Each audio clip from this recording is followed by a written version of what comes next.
cambió a trancazos, sin reglas claras en muchísimos aspectos, atada a visiones del siglo pasado. Hoy, por ejemplo, sabemos que la expansión y un modelo basado en buses es ineficiente, es insostenible. Hoy sabemos que las vías no son solo para los carros. Es lo que pensábamos el siglo pasado. Aún hay gente que sigue pensando y se molesta cuando una bicicleta va por una calzada. Pero hoy sabemos que ya ese paradigma cambió, que debemos tener barrios caminables, que debemos tener una mezcla racional de usos y debemos tener vecindad, diversidad en cada vecindario. Que la proximidad de las familias a los diferentes servicios de la ciudad es definitiva y los tiempos. No es sostenible una ciudad donde la gente tenga que seguir pasando 2 o 3 horas en un transporte público para ir al trabajo, en cada trayecto, 2 o 3 horas de la vida. Proximidad y tiempos son los ejes de la reconfiguración de las ciudades y la pandemia además vino a confirmar. Cambió la lógica de la distribución de equipamientos, cambió la lógica del diseño urbanístico, que por ejemplo hoy debe dirigirse sobre todo a resolver los problemas de hacinamiento y de adaptación al cambio climático. En algunas ciudades no tan lejanas, como por ejemplo Ciudad de México, se aprueba hoy con una nueva norma, se aprueba un proyecto urbanístico si queda a tantos metros de una escuela, si queda a tantos metros de un hospital o de un parque, sobre la base de sistemas de información.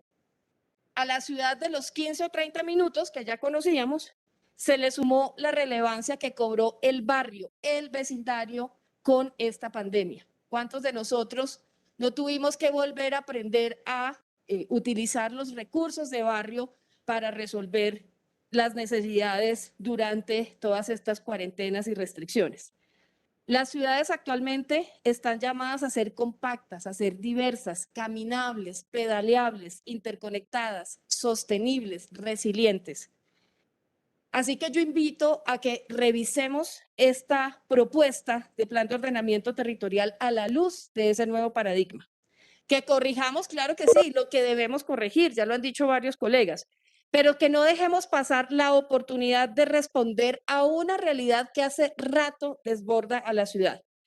Este proyecto, como el de MEPOD, que ya va a cumplir casi una década, imagínense cómo nos pasa el tiempo, casi una década, Susana. Este proyecto, como la MEPOD, es inacabado, pero creo que está bien encaminado. Después de 17 años y además con muchas normas que el 190 nunca pudo materializar, lo mencionaba hoy muy bien Luz Marina, Bogotá merece realmente que encontremos puntos en común, que demos un debate con altura, que podamos hacer todas las críticas constructivas con propuestas claras para que Bogotá tenga ese acuerdo que lo mencionaba Diego, con quien me sentí muy representada en su intervención, para que Bogotá tenga un acuerdo para enfrentar estos desafíos.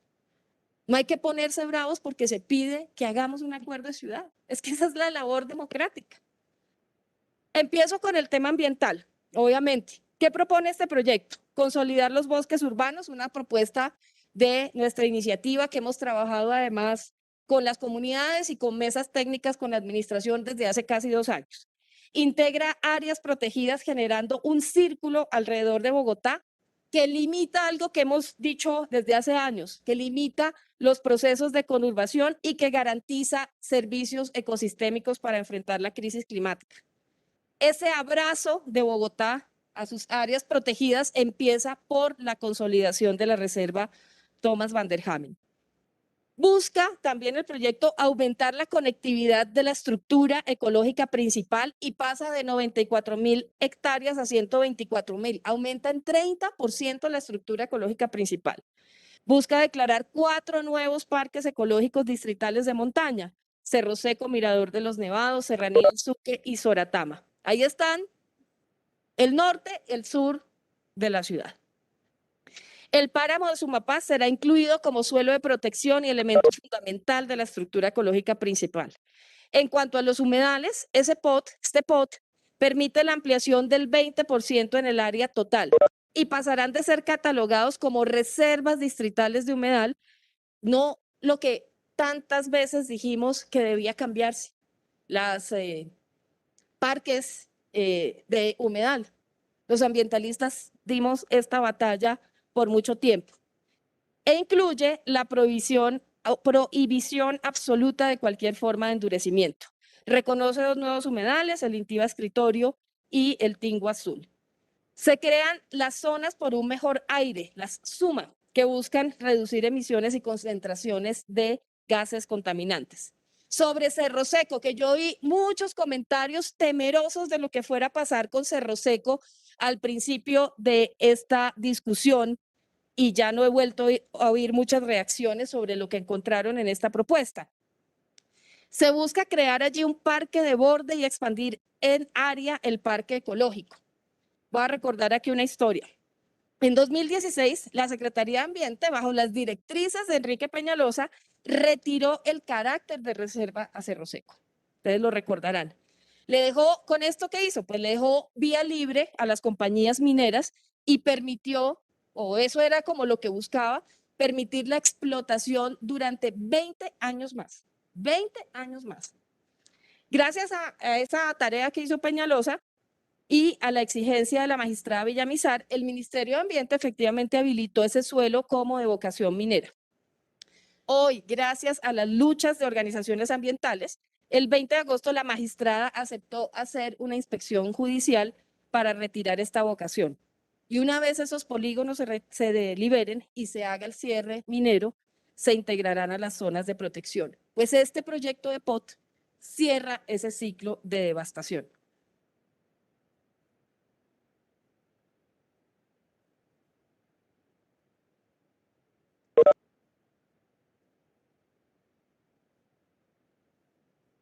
Perdón. Propuestas propias. Dar mayor énfasis a la protección y conservación de la estructura ecológica principal, aclarando sus usos condicionados y privados, creando un mapa distrital y un plan de acción de los procesos de restauración, recuperación y rehabilitación de áreas disturbadas ante escenarios de cambio y variabilidad climática, así como un mapa de ecosistemas estratégicos distritales con énfasis en fauna y flora amenazada o en vía de extinción. Ahí me conecto, esta es una propuesta que hicimos con el equipo, escuchando a varios expertos, pero sé que, por ejemplo, una concejal como nuestra colega María Clara Name también ha trabajado en este tema y le interesan estas propuestas. En el artículo de bosques urbanos solicito incorporar el bosque urbano El Salitre, también recogiendo un anhelo de la ciudadanía, e igualmente pedimos una vez más, la eliminación de la vía sobre el bosque urbano Santa Elena. Como lo hemos manifestado en reuniones y cartas, debe modificarse el trazado de la ALO centro que afecta ese segmento del humedal Capellanía. Y bueno, y viene un tema álgido, reverdecer del sur. Proponemos que se eleve la jerarquía de renaturalización y reencauzamiento. Esto lo hemos hablado con la secretaria Nadia. El tema ambiental debe primar sobre cualquier actuación constructiva. Aquí la discusión no debe ser cuántas viviendas hacer, sino cómo devolverle la ronda hídrica al río Tunjuelo. ¿Cómo vamos a descontaminar esos pondajes que se crearon en el 2000 por el riesgo de inundación? El propósito de esta actuación estratégica debería ser devolverle ese ecosistema al río. Ya veremos si los estudios de riesgo específicos más adelante, digamos, pueden indicar otra cosa. Mientras tanto, es una posibilidad que a nosotros nos parece nada clara, pero además nada deseable. Y yo quiero dejar esa posición acá de manera explícita.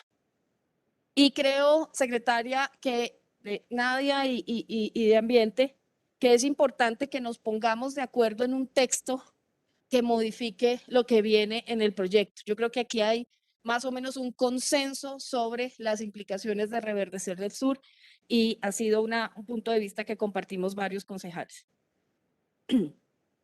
Uno de los avances más importantes, tanto en el plan de desarrollo como el POT, es el sistema de cuidado. Dos de los ponentes y la Secretaría de la Mujer acogieron una propuesta que hicimos de hacer explícito en el artículo 94 un componente adicional de equidad y empoderamiento económico. Las ponencias también aceptaron que en la política de largo plazo de desarrollo económico y competitividad el tema de género sea una variable explícita a tener en cuenta para disminuir la feminización de la pobreza. También tenemos varias propuestas para el tema de participación ciudadana en cosas claves. Si no se elimina, que es lo que propusimos, la posibilidad de adoptar áreas de desarrollo naranja, distritos creativos, por acto administrativo, creemos que no debería hacerse por acto administrativo.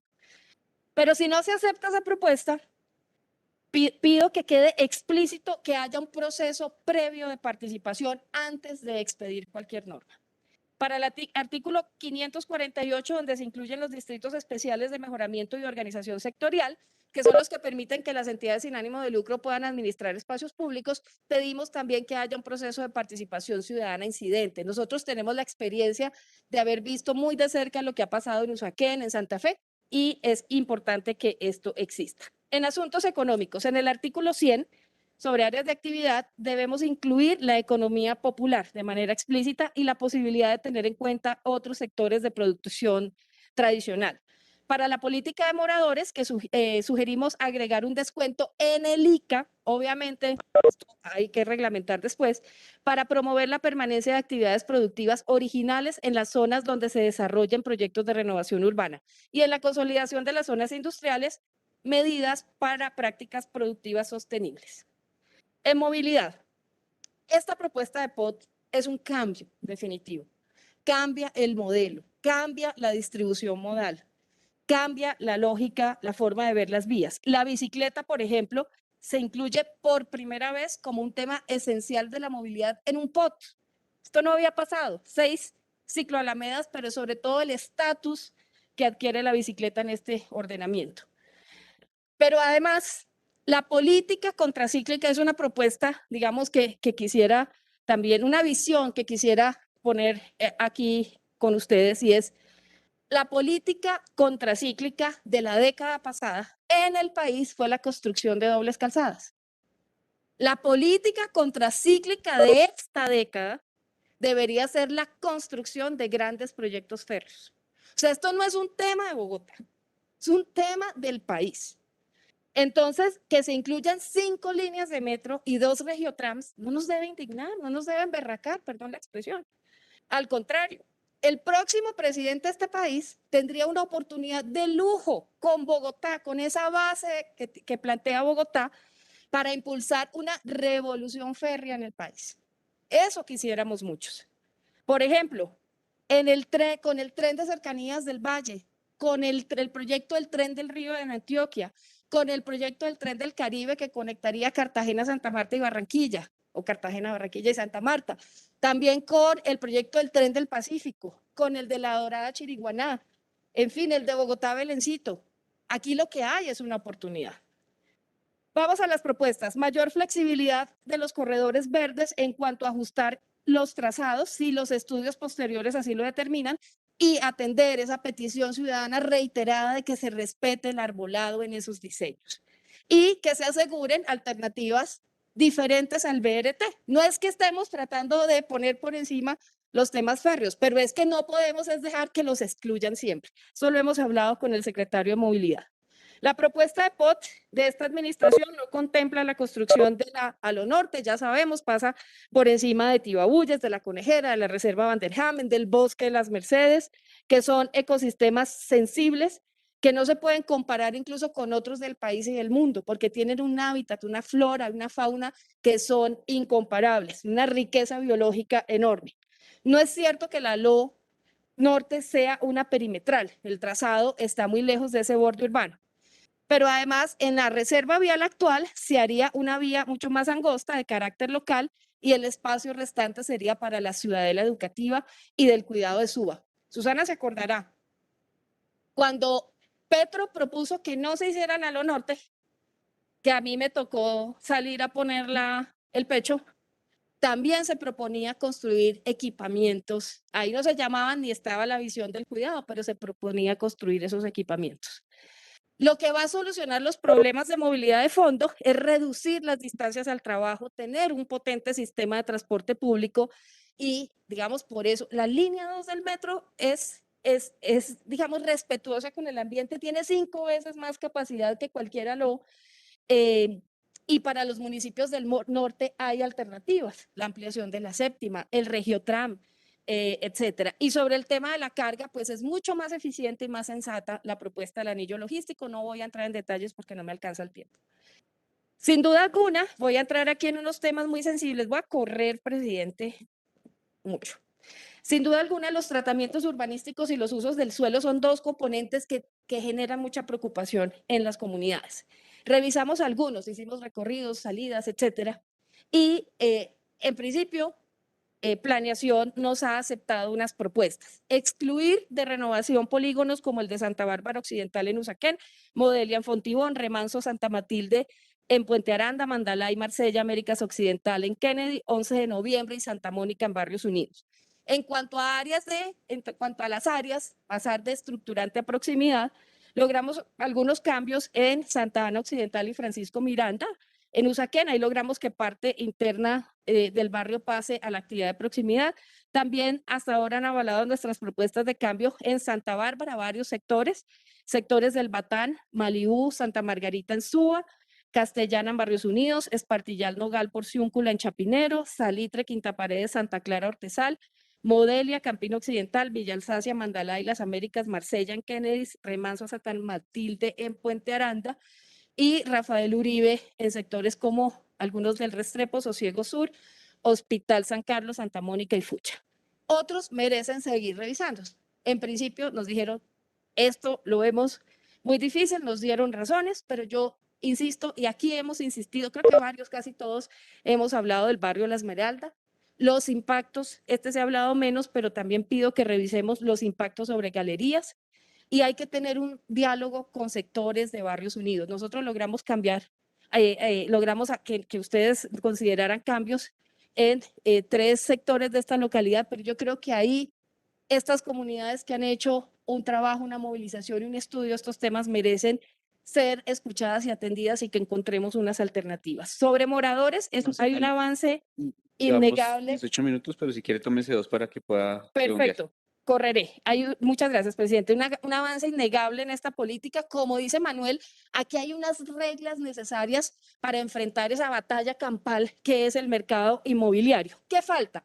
Establecer reglas más claras sobre la expropiación a favor de terceros, asegurar que se agoten todas las instancias para que los residentes puedan vincularse al proyecto y que el privado no se aproveche del renuente. Esa es como la mayor preocupación de muchas comunidades. Puede incluirse un parágrafo en ese sentido.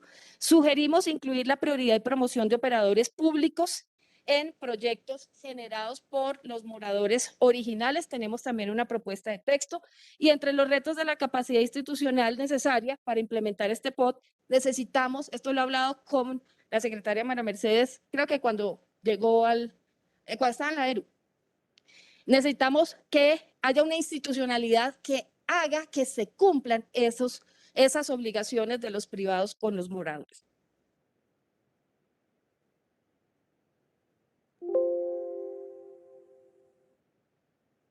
Por ejemplo, la ERU debería intermediar un portafolio que tuviera una oferta para cada tipo de propietario, cada tipo de poseedor, cada tipo de arrendatario. Servicios especiales y actividades de alto impacto, bueno, también fue incluido en lo que los ponentes han presentado. Mil agradecimientos a ellos. Varios concejales aquí estamos en la misma línea. En los barrios residenciales estos servicios no deben establecerse y es muy importante que ese rumor que va creciendo, que también le pasó a Petro, le pasó peor. Con la MEPOT de Petro decían que iba a ser centros comerciales de prostíbulos. Aquí ocurrió en alguna escala, no tan grave, pero sí es muy importante entonces dejar una redacción absolutamente clara para que, digamos, la gente pueda tener la tranquilidad de que eso no va a pasar en sus zonas residenciales y tenemos también unas propuestas de texto. UPLs, hace 20 años oí por primera vez a alguien decir las localidades de Bogotá son inmanejables. Deberíamos tener unidades administrativas donde se pudiera gobernar 200.000 habitantes aproximadamente. Ese señor era Paul Bromberg. Él convenció a Mocus de esa propuesta. Después la trató de hacer Lucho, no pudo. Petro lo propuso, incluso planteó dividir Suba, Usaquén, Kennedy y otra localidad. Tampoco. Peñalosa también lo planteó y ahora yo creo que es necesario, pero es tan necesario eso como generar participación ciudadana en ese sentido. Presidente, mil gracias. Dejo por ahí. Creo que Aquí hay unas lecciones urbanas muy importantes, unos desafíos y ojalá asumamos el desafío que hoy nos corresponde, que es enfrentar estos cambios de ciudad y la necesidad de tener reglas de juego claras. Podemos aportar y podemos sacar un proyecto razonable y positivo para Bogotá. Muchas gracias. Usted, honorable consejero.